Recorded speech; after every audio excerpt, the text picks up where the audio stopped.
Hello, and welcome back to Paranormal NL Podcast. I'm your host and founder, Jen Noseworthy, located in Newfoundland and Labrador, Canada. Thank you for tuning in to UPRN, United Public Radio Network, 107.7 FM in New Orleans and 105.3 FM on that Gulf. Watch and listen to PNL Podcast every Tuesday at 5 p.m. Eastern on UPRNTalkRadio.com with a YouTube live chat watch party with me, your host, Jen Noseworthy, and a few BOG team members. For tonight's Vampires episode on UPRN seg number 73, I've got a special guest waiting backstage from Pennsylvania and two co-host guests waiting backstage from Texas and North Carolina, who I'll bring on shortly. Now it's time to grab your favorite spooky spring drink, a few scary munchies, and get ready for the show tonight. Watch out for that April Fool's Day coming up soon. Paranormal NL Podcast is sponsored by the BOG team. It's a boots on the ground BOG team doing historical paranormal investigations in Newfoundland, Canada. Now, if you find yourself coming back to the show and you like the content, smash that subscribe button. Gratitude, folks. It all helps. Grab your PNL Podcast and BOG team merch available on Linktree. Paranormal NL Podcast on TeePublic. All BOG team music heard in the intro and the exit is available for download and use on all social media and streaming music platforms. Now, PNL Podcast believes in supporting international paranormal networking and highlighting global paranormal people, places, and things. I want to give a shout out to introduce me to tonight's guest, and that was Mark Eddy from Third Eye Live Podcast. Now, both Brian Bowden and Mark Eddy were on the show several different times in Season 3 and Season 4. Make sure you check out Third Eye Live. You're going to love Mark Eddy and Brian Bowden.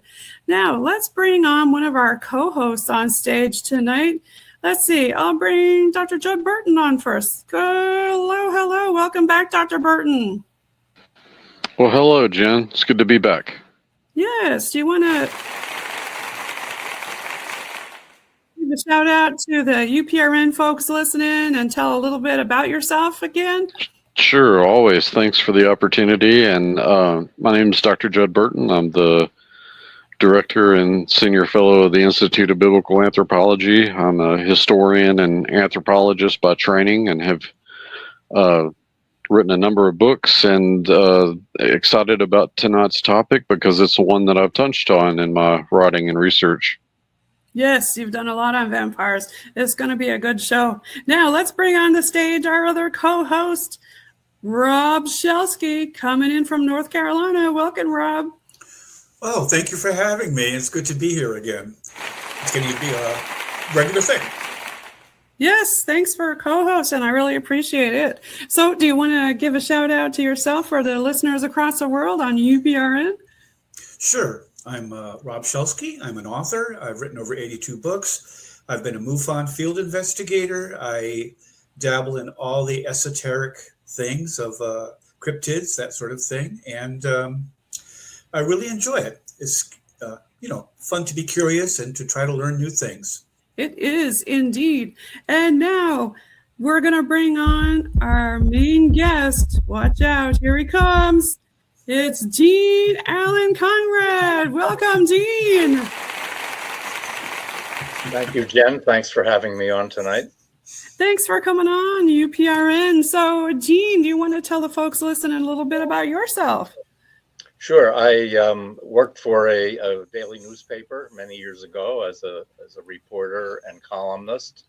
And more recently, I've turned to writing fiction. And I have a trilogy of vampire novels and a book of short stories, all horror. Nice. I think a lot of people really like vampires. Who wants to dig in first, Dr. Burton or Rob? Well, I'd like to ask a question. Yeah. Do you believe vampires actually exist? I've always wondered that. Oh, you're asking me? I Yep. think some people might have a psychological problem where they think they're a vampire, but as far as physical vampires who, the undead, I don't think they exist. They're more for our entertainment. Well, I've been on a few dates that seemed like that, though. Oh my God, that's funny. How so, Rob? You got to tell us now. Did they give you a huge hickey or did they actually bite you? No, she was, honestly, she just was like the undead. She didn't respond. You couldn't carry on a conversation with her. It got really awkward. And then when we left, she gave me this big wet kiss on my neck. And it gave me the shivers. And that was the last time I saw her. What do you think about that, Dean? Well, she might be the exception. She might be a real one. You might actually have dated a revenant, Rob. Oh, yeah. It could have been a revenant. Yeah. Or could it have been a demon succubus? Now, what's the difference in a vampire and a succubus? That got everybody quiet. Well, no, I mean, I don't know that the two necessarily have to be mutually exclusive. I mean, there's a long, at least demonological tradition of linking incubi and succubi with a vampire spirit. The late Montague Summers, who wrote some of the seminal volumes in the history and lore of vampires, made that connection prolifically, and certainly the two works he wrote on vampirism, The Vampires Kith and Kin and The Vampire in Europe, but even in his other books on let's say witchcraft and werewolves, he touches on that very subject. So I don't know that, I think there's a lot of overlap in the subject matter. I don't know that the two are necessarily mutually exclusive. Do you believe in vampires, Dr. Burton? I do, but I think that there are tiers. I think Dean hit on the kind of vampiric subculture that certainly exists, where people believe that they have a need for blood, and certainly from an anthropological perspective, there have been ethnographic studies that have been done on these people, and so in one sense, you do have project on that, Dr. Burton. As a nurse, I'm thinking about people who are actually anemic. What do you think, Dean? And they actually need blood, let's say back in the Victorian times, and they thought, okay, let's go drink some blood and maybe I won't be so anemic. What do you think? That's certainly a possibility. The Victorians were quite strange people when it came to their beliefs about death and mourning. So I think almost anything would be possible. Yeah, like there are so many people who didn't know much about it, and maybe they tried that. Or I know, Dr. Burton, the Nephilim, you studied that in great detail. Do you think they're somehow related? Didn't they eat people? Well, yeah, that sort of circles us back to the connection between the demonic and the vampire, and at least the literature, whether you subscribe to the supernatural element of it or not. I mean, the folkloric and the literature is sort of replete with that sort of thing. And again, Summers was really the first scholar that I ever read that connected the Nephilim, these antediluvian giants, to the vampire. Because if you look at the apocryphal work of the Book of Enoch,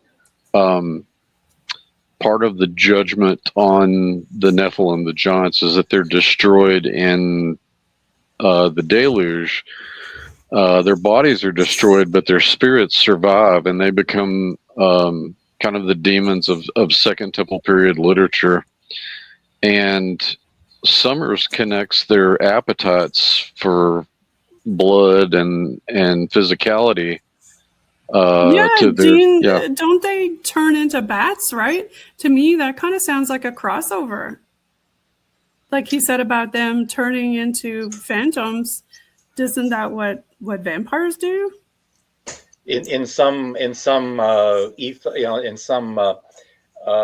books and movies they can do that, and others they don't. They're pretty much bound to their physical human form. So it kind of depends on the mythos of the writer or the movie. What their abilities are. I think Bram Stoker actually gave the vampires quite a few powers that weren't part of the culture back then. Okay, that's what I wanted to ask you about that too. When it comes to their powers, what is true and what's not in your eyes? Well, in mine is pretty much follows the general vampire knowledge or what people believe, but in my mythos, the vampire doesn't turn instantly or within a few seconds. It takes several days. His body goes through a metamorphosis, almost like a butterfly, and he's goes into a cocoon and comes out. And then if he's disturbed in some manner during that metamorphosis, he can be come out as malformed. And that's some of the characters in the first book of the trilogy. Oh, okay. And then these creatures hunt for the real vampires. Have you written any nonfiction books about vampires? I have not. No. And how long have you been writing these books about it? Oh, I would say probably about 6 years. I had some back surgery in 2001, and I was told not to do anything except walk. And so I thought, I can't spend my whole day doing nothing. So I went back to writing, and that's when I actually started to write the short stories that I just published, or most recently published. And then I don't know if you have time. It's a very interesting story how I came to the vampire trilogy. But, yes, tell us about it. My son-in-law invited me to a professional baseball game, and we took his son, my grandson. And so when we went there, it was his team and his park, and he knew his way around and where to park and where to eat. So as we were driving in, I was looking around. I saw a man on the sidewalk, and he was in the fentanyl slump. He was a drug addict, and he had shot up, and he was passed out, but he was standing. And I had never seen that. And I said, like, holy smokes, look at that. And my son-in-law, who's a police official, looked in the side view mirror and he said, "Oh yeah, that's a heroin addict, and that's what they do if they get fentanyl in there mixed in with their heroin." And so then on the way to the park, we parked and we were walking, and I saw another man on the sidewalk, a different man, and and that really affected me. It really bothered me. And a week later, I probably couldn't have told you what the score was, but those two images of those two men bothered me. So, because they were completely incapacitated. Right. Mm-hmm. So that's I said, well, who could hurt them? Well, vampires. And from there, the trilogy was, that was the genesis of the trilogy. So the vampires were using the addict's blood.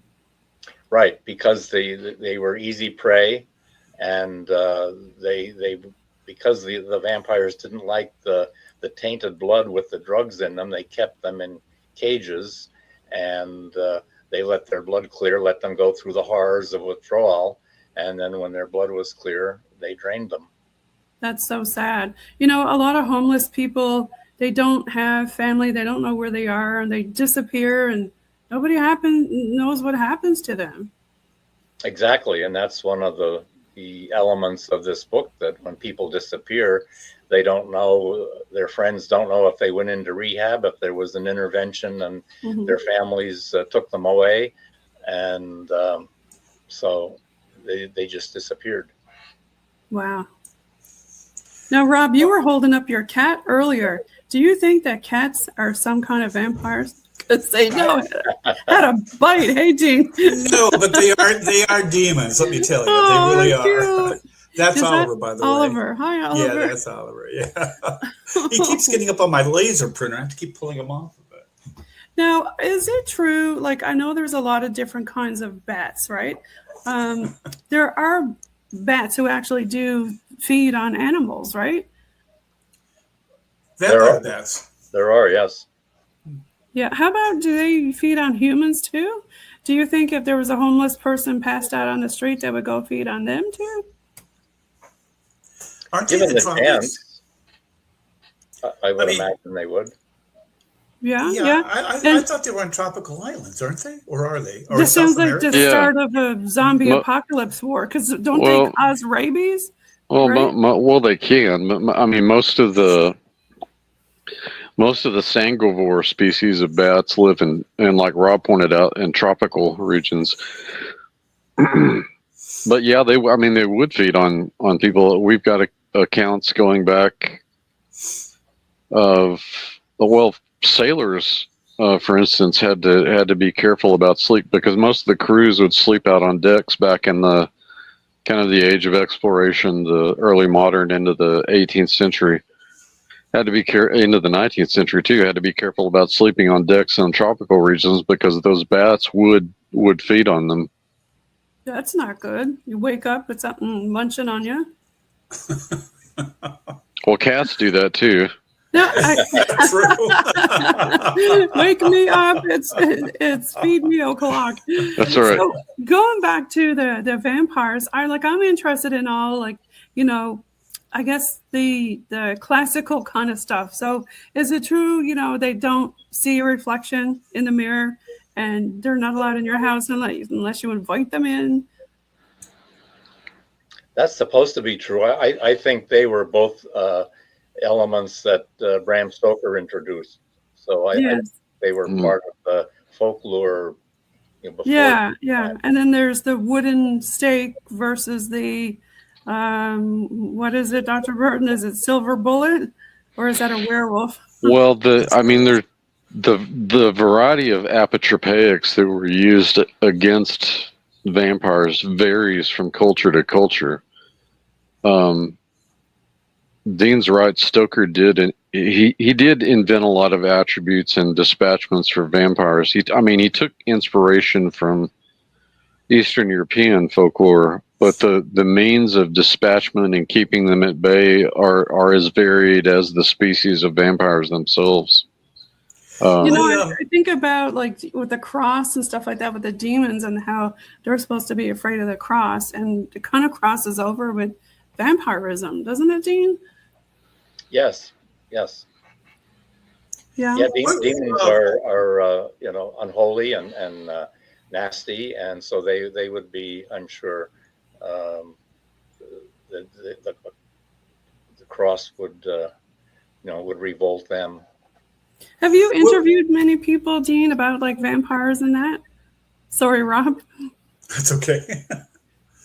No, not really, not vampires, because I had a lot of trouble getting people to read my various parts of my manuscript, because they say, "Oh, I just don't do horror," and they said, "If you had anything else, I'd be glad to read it." But so that was actually troublesome, and I thought, well, why am I going to do a horror novel if nobody is interested in it? Well, you'd be surprised how many people do read horror. Rob, what were you going to ask? Oh, I was going to ask, I just recently read an article where they dug up some people in eastern, I want to say Romania, in an old graveyard that they were moving or something, and they found people with stakes in them, and one had their head cut off, and they said this was typical when they thought they were vampires, or they put heavy stones on the grave. How far back does this go? Does that predate Bram Stoker? Have we always had this idea of a vampire and Bram Stoker just fleshed it out, or is this something that's always been this way? Well, yes, it goes back, centuries. There were a number of things people did. They cut off the heads. They would turn the body not upside down, but face down to confuse a vampire. So instead of digging to the surface, it would dig further, deeper into the ground. They would put rocks in their mouths so they couldn't bite their ways to the surface. Really?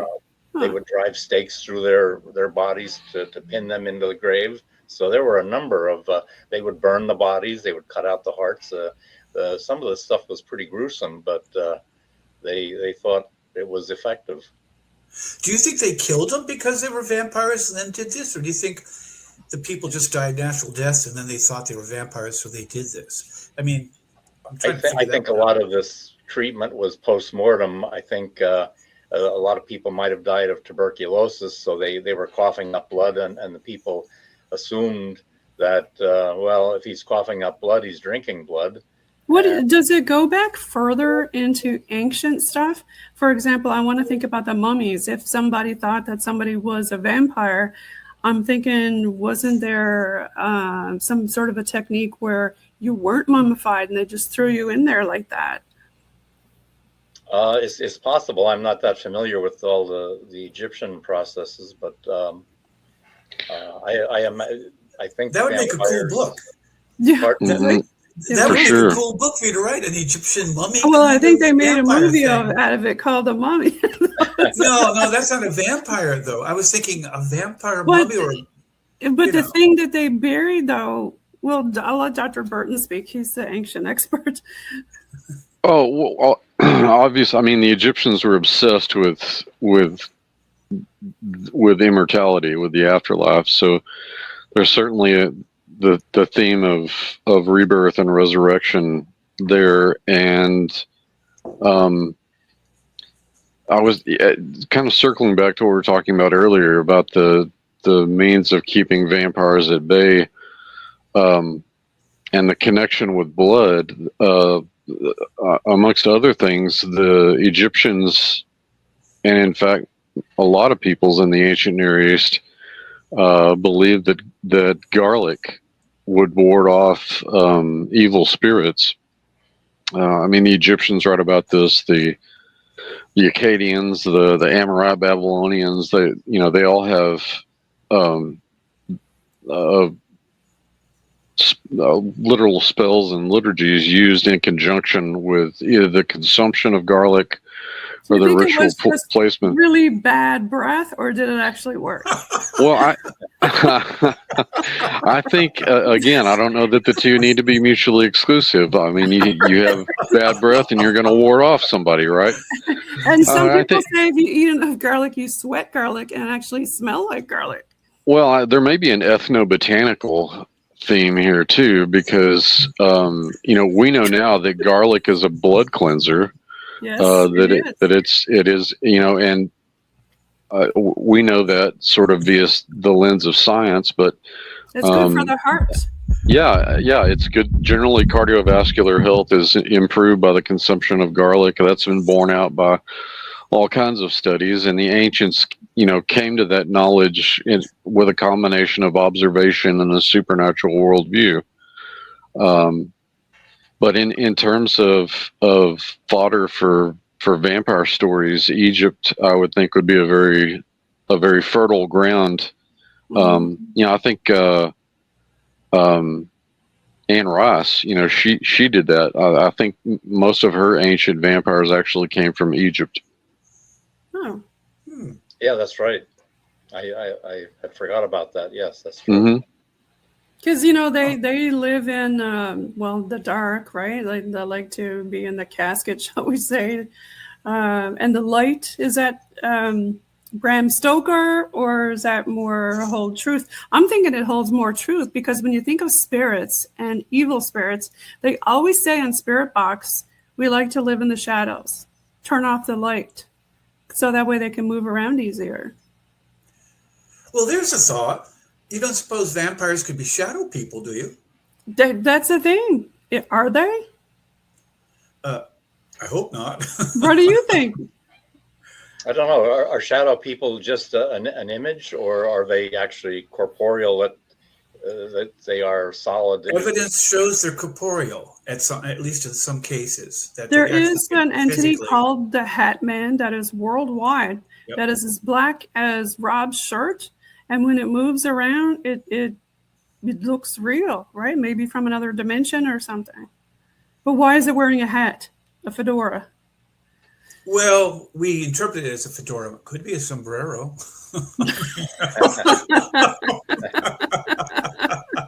It is just a shadow, Sure. By the way, did you know Freddy Krueger was based on the Hat Man? The Freddy Krueger movies? I never. Is that right? Yep. Oh, I didn't know that. I did not know that. That's chilling.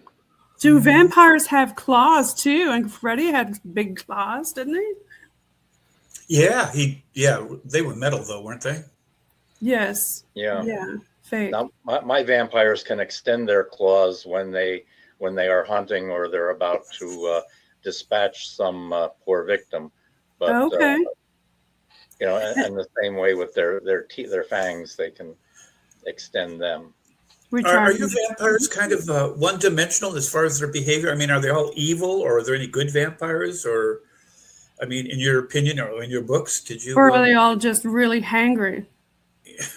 They were, yeah, they're mostly bad. They don't form attachments very well. They don't love. They don't.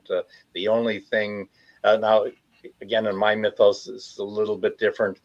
The vampires are infected with a vampire disease that is all-consuming. So even after if they could drain a body, they would still instantly be thirsty again for blood, even though they couldn't hold anymore. So a bunch of fat little vampires there, huh? I mean, I wonder, could it have been some sort of weird blood infection, or were they infected by an animal like the chupacabra or something like that?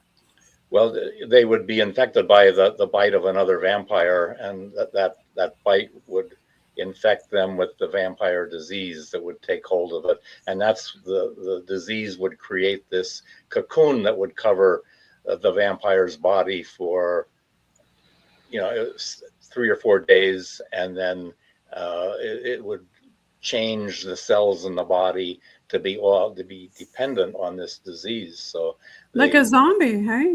Pretty much so. Like a virus. Yeah, that's an interesting topic. The concept of vampirism as a disease. Dean or Rob, both. I don't know if you guys remember Kathleen Ramsland's books on vampires. I believe she's a clinical psychologist, but she wrote a really good book called The Science of Vampires, where she sort of, from the perspective of biomedical sciences and forensics and some of these subfields try to tackle the concept of the vampire as a kind of disease. And what would be the kind of biomechanical and biological mechanisms that would make, superhuman strength possible, and how vampires, sort of broke the laws of physics. They were immortal because their existence was in a kind of form of anti-time, which is a concept that physicists are now trying to articulate better. So the sort of scientific or naturalistic disease aspects of vampirism are I would think would be fascinating as a fiction author. What type of blood, Dr. Burton or Dean or Rob, do they drink? Certain kind of blood type? Is it Rh negative? What is it? With the aliens, Rob, don't you usually go after Rh? I hope it's not Rh negative, because I am Rh negative. It's a Cabernet or Chianti. Ooh, that would be good. Yeah. What about a rosé? Rosé's kind of Now, Shiraz. I would like to be a vampire that drank Shiraz. What do you think about that, Dean? The blood types. Do you have a theory?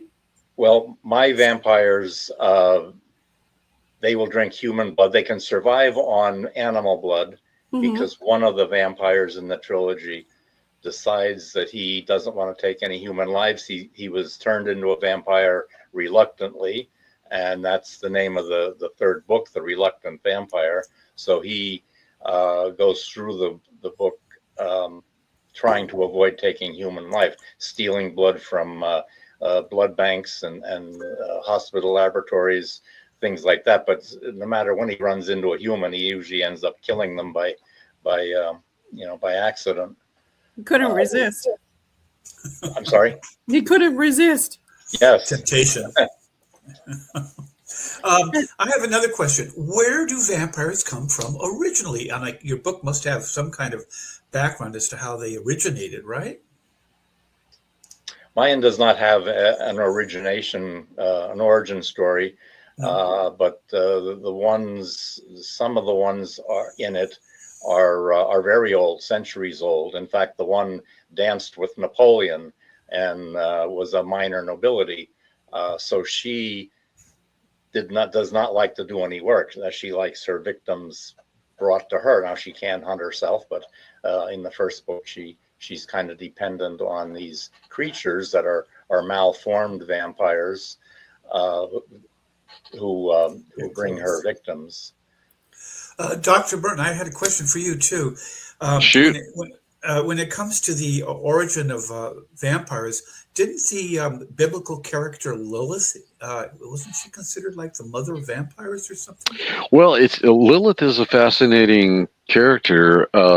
She shows up in Isaiah chapter 34 as that passage is usually translated terribly in the Hebrew. It's usually translated as screech owl, but if you look at it, it's rendered in the Hebrew as Lilith, which is cognate with the Lilu and Lilitu in Mesopotamian lore. But she, even in the ancient context, she's a creature that feeds on the blood of children and infants. Her position as sort of the queen of demons and Adam's first wife is actually a late antique or medieval Jewish kind of anachronism that's projected back onto the biblical text itself. But I mean, even in the original context, it's very clear that the audience that let's say the book of Isaiah was written to, the general ancient Near Eastern audience would have been very familiar with this creature. The vampire as a concept in the ancient Near East probably emerges from the Mesopotamian Absu, the abyss, where the old deified kings, the Rabbah, lived. There's a creature in Mesopotamian mythology called the Lamashtu, which is probably the oldest written account of vampirism that we have. But having said that, if we look at archaeological evidence from, let's say, cults of the dead, that certainly existed in prehistory, the roots of vampirism could arguably be found, in the the Middle Paleolithic or the Late Paleolithic. So they actually That far went back? around hunting. I think them? so. I think there's a case to be made for it. I mean, it's easier to look at. It's easier to look at Mesolithic and Neolithic sites like the Tas Templar stuff in Turkey, where they were. They had a skull cult that was very similar to what the Natufian culture in the Mesolithic Levant had, or they clearly were concerned with placating the dead and keeping them from coming back and stealing their resources, whether that was the grain that they were starting to grow or the life essence of the people that were growing the grain. But what about cannibals? Could they have been vampires? Or even people who did human sacrifice? I'm not sure I'd call them vampires. Yeah, I'm not sure that they would be a vampire. If you don't mind, I met a girl years ago, and her name was Lilith, and she was introduced to me, and in Georgia, and I was only going to be in town for a few days, and this buddy of mine wanted me to take her out, and she was a very pretty girl, but I didn't know a whole lot about Lilith, but I knew she was a bad actor in the Bible, and so I thought, no, I think I'm going to pass on that. Good call. You never know, right? You could have Right. some puncture holes on your neck somewhere. Why would someone name their kid Lilith? After such a character? I was just going to say, yeah. I don't know, but I right? actually had a friend from the town that I grew up in. Her middle name was Lilith. Oh. And Okay. what was the irony was that they were staunch Christians, and I asked her mother one time, "Why in the world would you name your kid Lilith?" And she's like, I had no idea what it meant when I named her that. I just thought it was a pretty name. Oh no. Well, it is kind of pretty. I mean, it's not an ugly name, but It's Well, a not- lot of people it's- use really like a flower, Kind of right? lyrical. Mhm. Yeah. But people named their kids Jezebel for a while there too, and that's a really negative name for a girl, don't you? Yeah, think? that's a strange one. Yeah. Now, just, Dean, you've got another book about, I want to say Mammoth. I'll bring that one up on the stage. Welcome to Mammoth. Do you want to talk a little bit about that one? Sure, that's a collection of 11 short stories, and they all take place in and around the fictional city of Mammoth, which is named after a 40-foot thick vein of anthracite coal that I think might still be mined today. And it certainly helped fuel the Industrial Revolution in America, because the coal was mined and it was floated on barges down.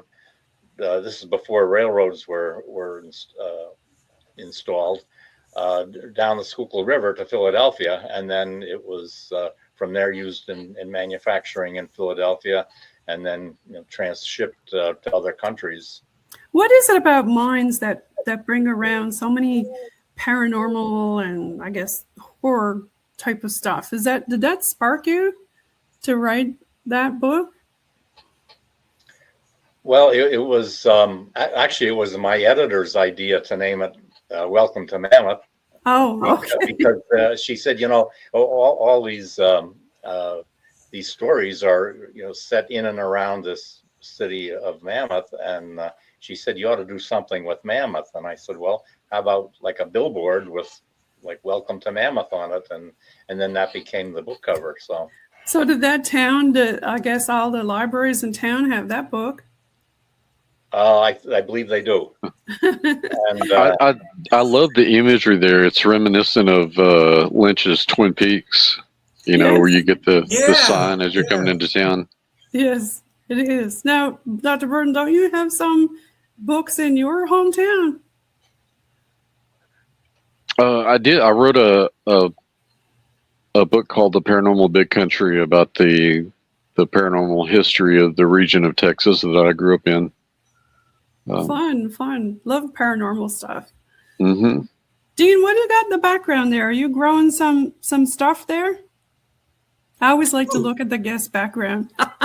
Nothing's well, off limits on my show.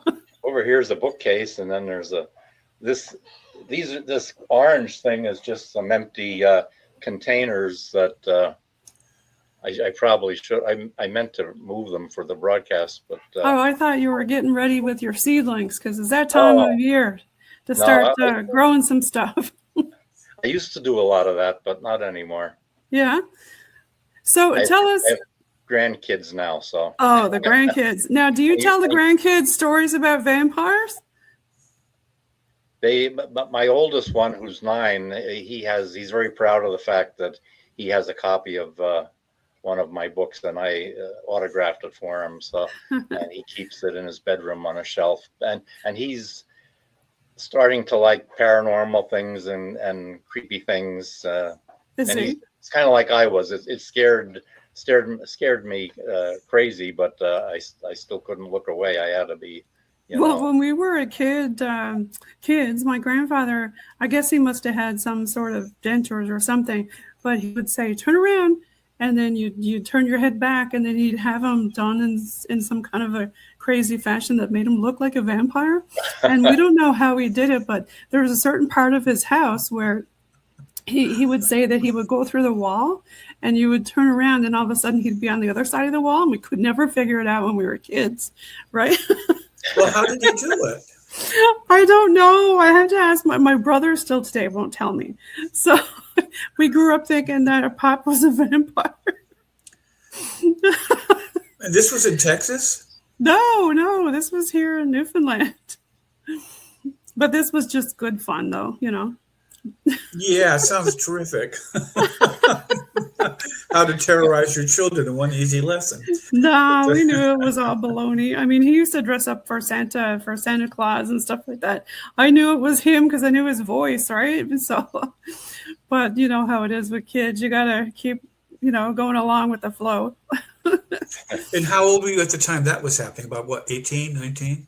Oh my God, no. I'm kidding. Jeez Louise. No, probably like double digit age or below that, I'm sure. It's all starting to make sense now. I understand your personality so much better. Why am I into such weird stuff? Hey, no, it's not weird. It's interesting. Let's talk about it, right?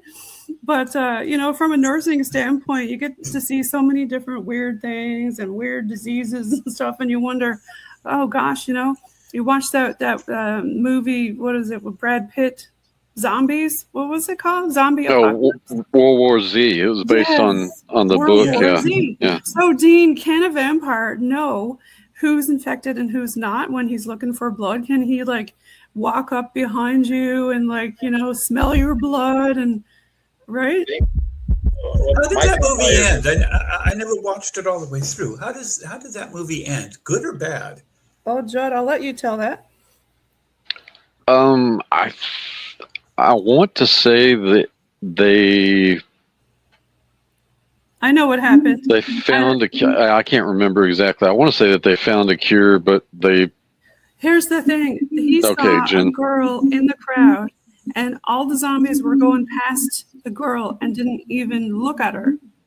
And he said, that's, ground zero, patient zero.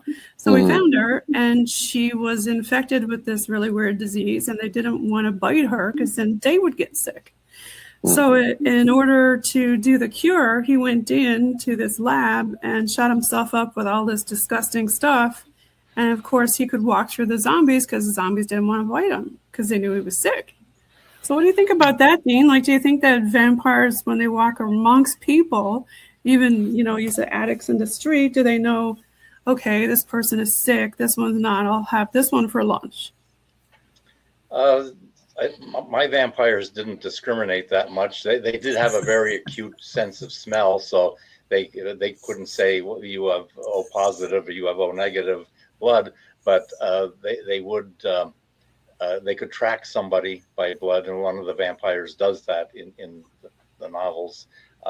Tracks a bad guy by the scent of the smell that he leaves in the air, and but they did not like, at least my aristocratic vampires did not like tainted blood tainted by drugs. So that's why they put the victims in cages and let their blood clear for several weeks, and then.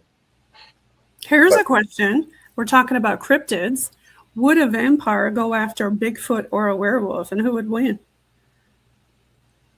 The werewolf would win. Why is that? Because they just shred you, don't they? I mean, they just rip you apart. Yeah, but so did the vampires got like... What was that last part, Rob?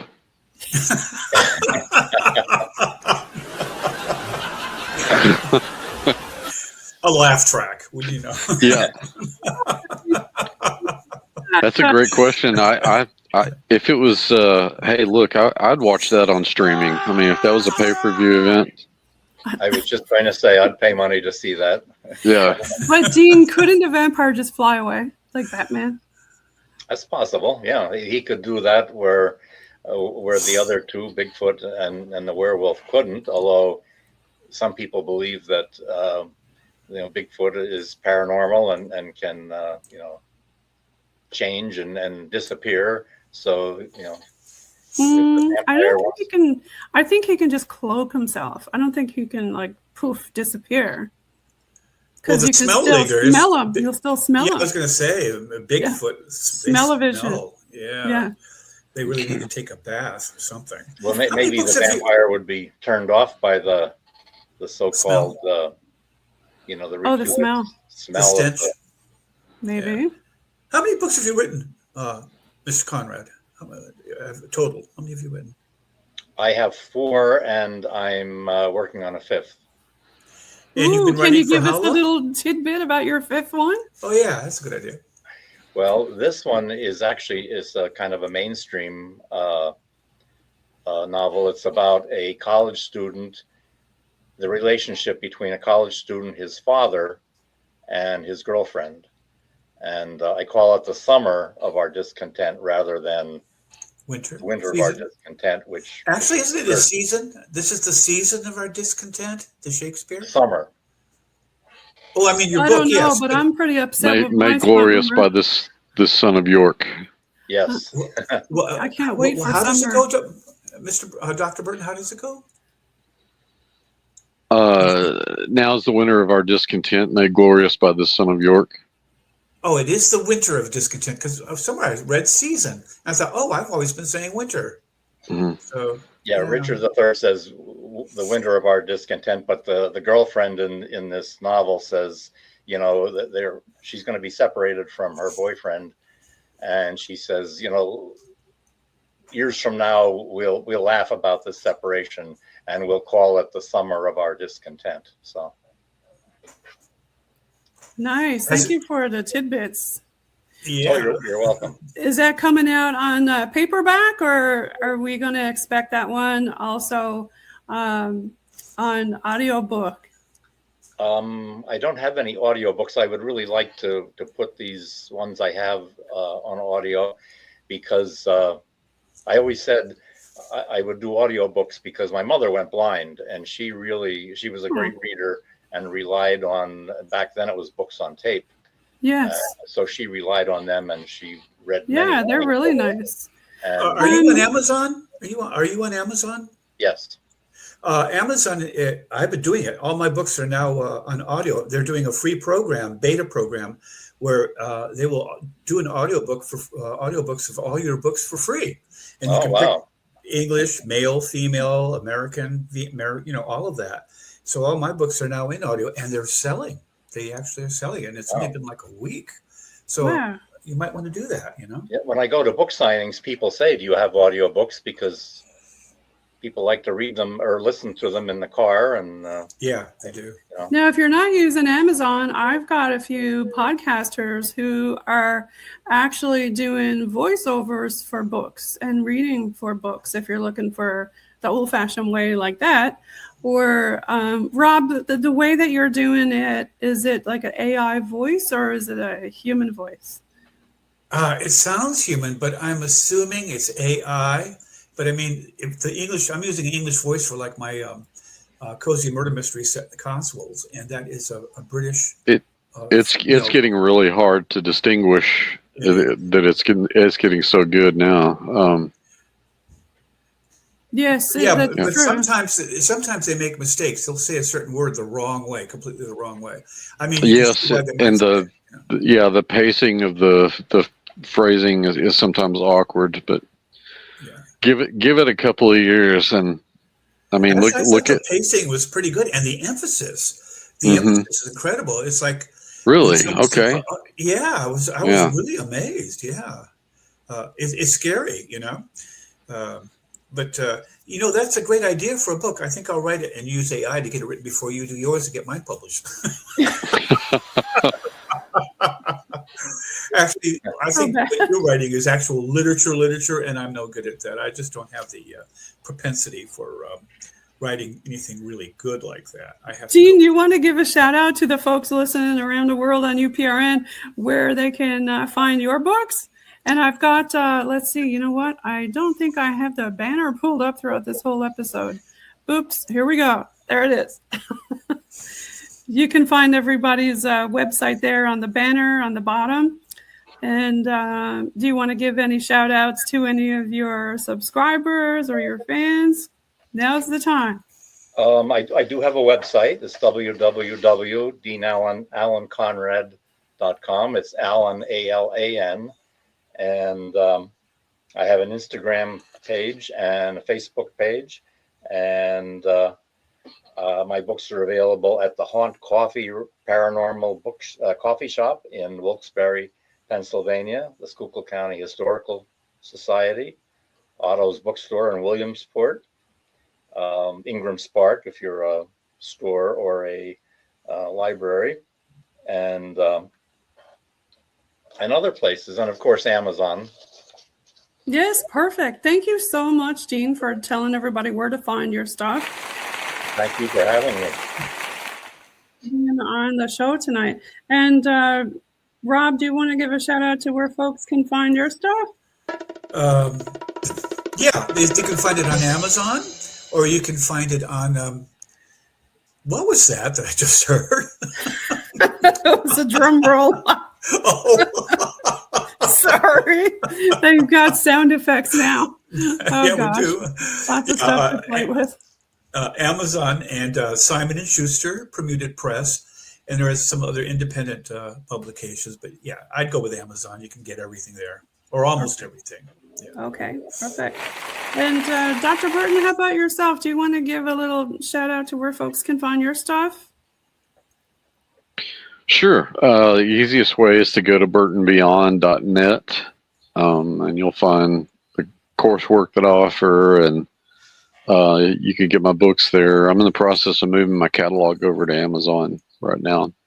But yeah, people can, I just got on Substack about a month ago, and people can subscribe there and get the newsletter and all kinds of free articles. Nice. Thank you. Well, do you guys want to give one more shout out to your fans before we peace out? I only have the one, so. Thank you. So I want to thank everybody again for being on UPRN, United Public Radio Network, 107.7 FM in New Orleans and 105.3 FM out on that Gulf. Thank you again for being on UPRN tonight and for being such a great guest, Dean. Everybody follow Dean Allen Conrad, Dr. Judd Burton, and Rob Shelsky. And we're going to leave now with a little bit of Bob Team music.